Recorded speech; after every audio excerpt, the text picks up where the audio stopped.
Assalamualaikum warahmatullahi wabarakatuh. Sebelumnya perkenalkan, nama saya Sandi Fredianto, NPM 1831 10148, kelas sore, Universitas Tulang Bawang Lampung.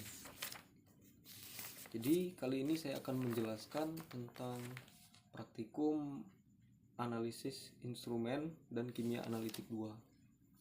Untuk yang saya akan jelaskan yaitu percobaan 1, 2, dan 3. Nah, jadi yang pertama saya akan menjelaskan untuk percobaan 1, yaitu yang berjudul pengaruh pH terhadap bentuk spektrum. Jadi di percobaan 1 ini pertama-tama kita menyiapkan alat dan bahan terlebih dahulu. Nah, jadi untuk alatnya itu spektrofotometer, UV vis, terus alat-alat gelas, lalu timbangan analitik. Nah, untuk bahannya yaitu standar vitamin B1, standar asam salisilat, NaOH pH 9 dan 13, NCl pH 2 dan 5, FeCl 3 atau FeNO3. Nah, jadi setelah kita siapkan, yaitu untuk cara kerjanya, yaitu yang pertama pembuatan spektrum UV. Yang pertama itu timbang 100 mg standar vitamin B1, lalu masukkan dalam labu ukur 100 ml, larutkan Aquades sampai tanda batas. Terus yang kedua, pipet 2 ml dari larutan induk masukkan dalam labu ukur 100 ml. Lalu encerkan dengan Aquades, cek pH air, itu harus 7 pH-nya. Terus yang ketiga, lakukan hal yang sama pada vitamin B1 dengan pelarut NaOH pH 9 dan 13 dan HCl pH 2 dan 5. Terus yang keempat yaitu ukur serapan dari masing-masing larutan yang berbeda dengan spektrofotometer. Yang kelima, catat. Terus untuk sampel daerah ultraviolet dapat digunakan vitamin B1, vitamin B6, vitamin C, CTM, chloramphenicol, tetrasiklin atau isoniazid atau paracetamol. Lalu untuk cara kerja selanjutnya yaitu pembuatan spektrum visible. Yang pertama, timbang 100 mg standar asam salisilat, masukkan dalam labu ukur 100 ml, larutkan etanol 1 ml, kemudian larutkan dengan Aquades. Sampai tanda batas juga ya. Jadi untuk yang kedua, cara kerja yang kedua itu pipet 2 ml dari larutan induk, masukkan dalam labu ukur 100 ml, encerkan dengan Aquades. Terus cara kerja yang ketiga, lakukan hal yang sama pada vitamin B1 dengan pelarut NaOH pH 9 dan 13, HCl pH 2 dan 5. Terus selanjutnya tambahkan reaksi warna FeCl3 atau FeNO3. Selanjutnya ukur serapan dengan spektrofotometer pada daerah sinar tampak. Lalu hasil dan pembahasan. Untuk hasilnya, asam salisilat plus aqua itu pH-nya 7, warnanya kuning kehijauan. Untuk asam salisilat ditambah NaOH pH 9 berwarna hijau. Untuk asam salisilat ditambah HCl yaitu pH-nya 2 berwarna merah. Terus vitamin B6 plus aqua, nah itu pH-nya 5, kuning kehijauan. Untuk vitamin B6 ditambah NaOH yaitu pH-nya 9 berwarna hijau. Vitamin B6 tambah NaOH plus HCl yaitu pH-nya 2 berwarna merah. Nah, untuk kesimpulannya, jadi dapat disimpulkan bahwa pH berpengaruh besar pada bentuk spektrum larutan uji. Semakin asam atau basa larutan serapan akan semakin besar di panjang gelombang dan semakin terbaca. Ya. Setelah penjelasan untuk percobaan 1, selanjutnya saya akan menjelaskan untuk percobaan 2 yang berjudul operating time atau time scanning.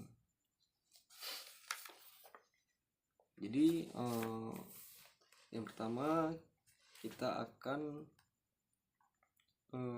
menyiapkan alat dan bahan seperti percobaan 1, yaitu alatnya sama spektrofotometer UV vis, labu ukur, alat gelas, botol semprot, terus pipet volume. Nah, untuk bahannya itu baku vitamin B1, B6, CTM, terus baku asam salisilat, terus FeCl3 atau FeNO3, terus aquades atau etanol. Untuk cara kerjanya yaitu pertama pembuatan spektrum vitamin B1 dan timbang 100 mg standar vitamin B1, masukkan dalam labu ukur 100 ml, lalu larutkan dengan aquades sampai tanda batas. Sesuaikan pelarut yang digunakan dengan literatur atau baku standar. Nah, kemudian pipet 2 ml dari larutan induk masukkan dalam labu ukur 100 ml, lalu encerkan dengan aquades. Yang ketiga itu ukur serapan dengan spektrofotometer UV vis. Nah, kemudian yang keempat dari spektrum diperoleh dan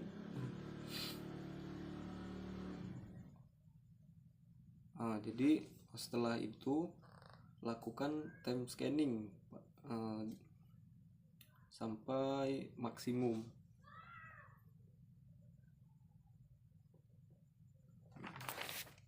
Selama 20 menit ya.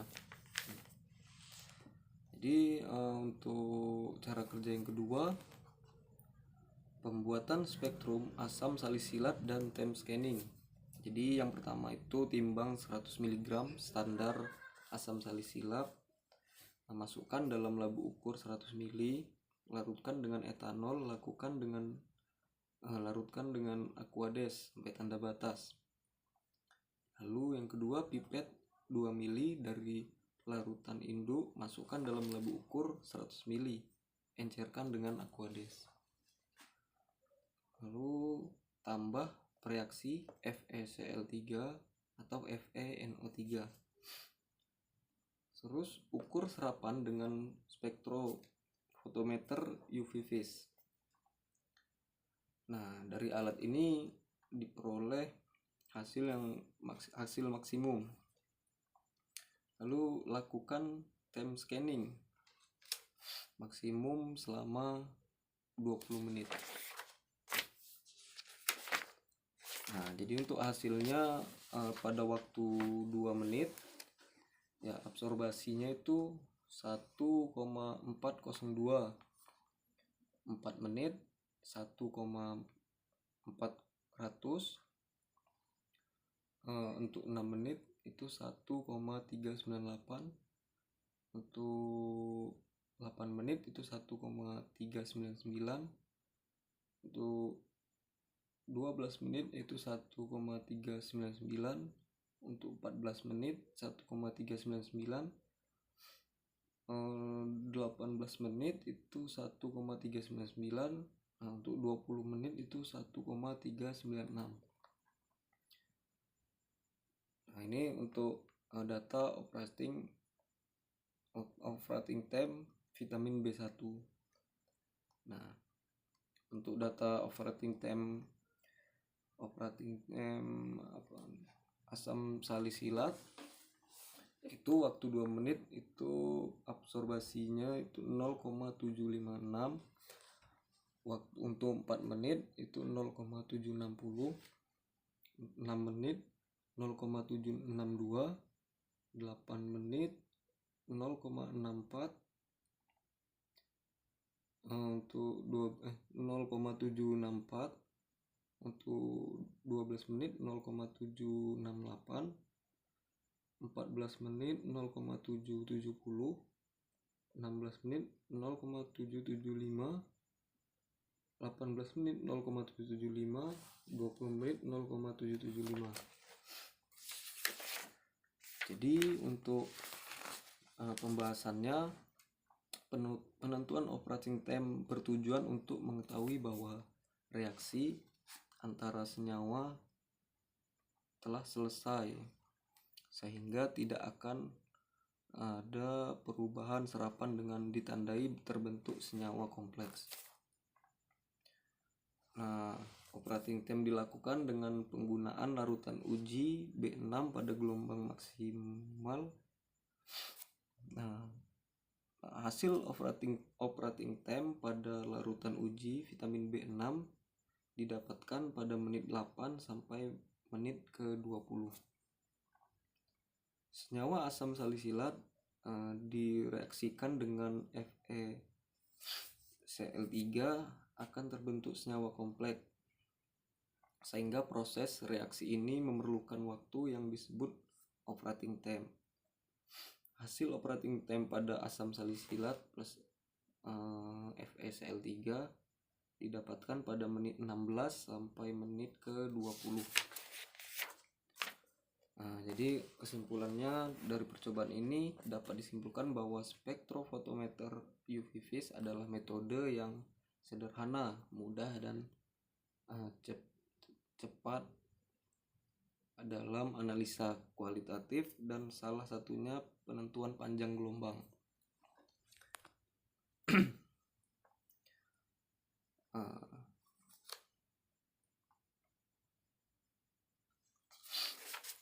Jadi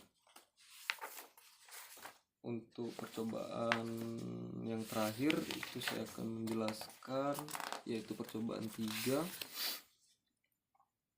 yang berjudul penetapan kadar secara spektrofotometer ultraviolet. Jadi di percobaan 3 ini yang pertama sama sih, kita harus menyiapkan alat dan bahan juga. Jadi kalau untuk alat dan bahannya itu untuk alatnya water bath, timbangan analitik, kertas saring, terus spektrofotometer UV vis, tabung reaksi, labu ukur, ultrasonik. Jadi bahannya yang kita siapkan itu sampel multivitamin, dapar pH, dan Aquades. Nah, jadi untuk cara kerjanya yaitu pertama pembuatan dasar pH 4. Campur 50 ml larutan kalium hidrogen 0,2 mili dengan 0,4 mili NaOH, 0,2 NaOH 0,2 mili. Encerkan dengan Aquades, lalu ukur pH larutan hingga 4. Nah, untuk yang kedua itu membuat spektrum larutan standar, yaitu timbang 10 mg standar riboflavin, larutkan dengan dapar hingga homogen.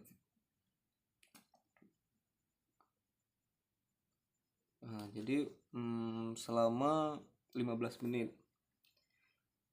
Panaskan dalam water bath pada suhu 60 derajat Celcius selama 10 menit. Pipet 10 ml encerkan 50 ml dengan dapar pH 4.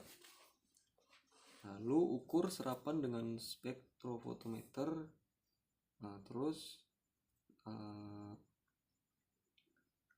dari spektrum diperoleh hasil yang maksimum dan absorban. Jadi untuk yang ketiga itu pembuatan kurva kalibrasi riboflavin, yaitu yang pertama dari larutan induk, buat 5 seri larutan dengan menggunakan rumus A sama dengan A dikali B kali C. Untuk cara yang kedua itu larutan yang dibuat dengan konsentrasi 5 konsentrasi larutan standar.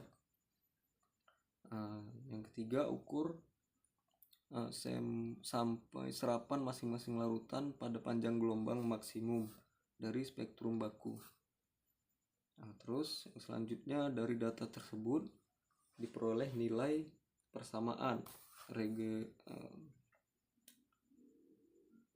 jadi Y sama dengan B kali A.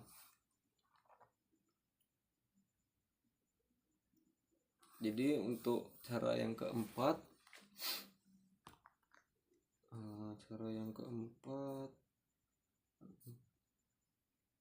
membuat larutan sampel. Yang pertama, timbang dan serbukkan 20 isi kapsul. Timbang serbuk kapsul yang setara dengan isi satu kapsul. Lalu larutkan dengan dapar 100 ml ultrasonik selama 15 menit. Panaskan dalam water bath pada suhu 60 derajat Celcius selama 10 menit. Pipet 10 ml encerkan hingga 50 ml dengan dapar pH 4. Jadi hasil dari percobaan 3 ini, hasil absorbasi konsentrasi 1 ppm yaitu 0,155, 2 ppm 0,310, 3 ppm itu 0,330, 4 ppm 0,200, 5 ppm itu 0,320. Jadi untuk perhitungan pengenceran yaitu 1 ppm V1 dikali sama dengan V2 dikali M2. Terus V1 yaitu 50 ml sama dengan 10 ml dikali 1 ppm. Jadi V1 10 ppm per mili per 50 mili sama dengan 0,2 mili. Terus untuk 2 ppm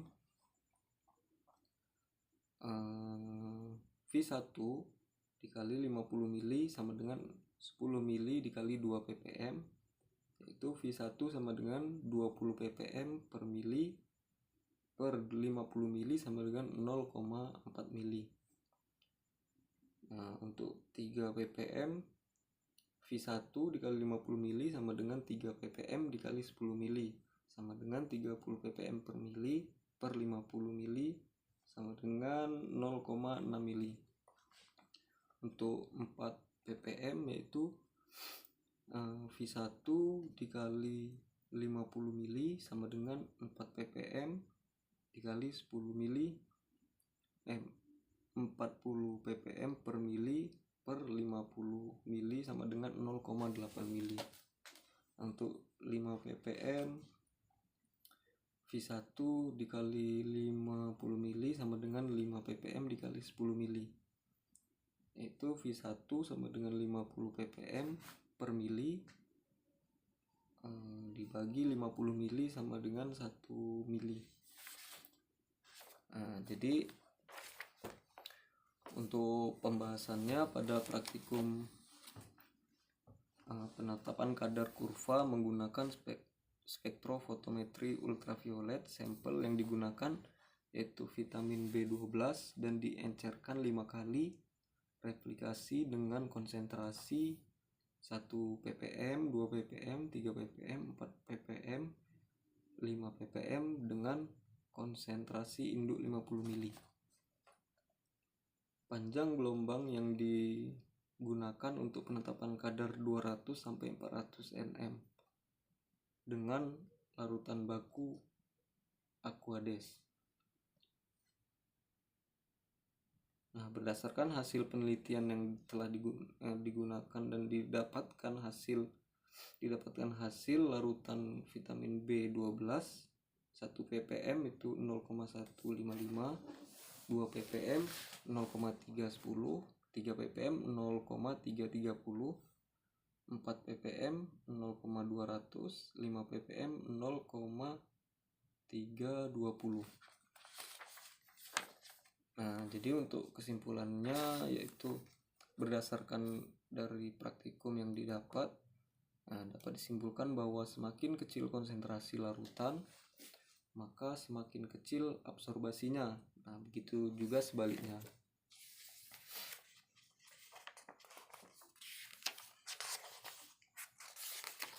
Nah, jadi saya sudah menjelaskan percobaan 1 sampai 3. Jika ada salah ya mohon maaf. Saya akhiri. Wassalamualaikum warahmatullahi wabarakatuh.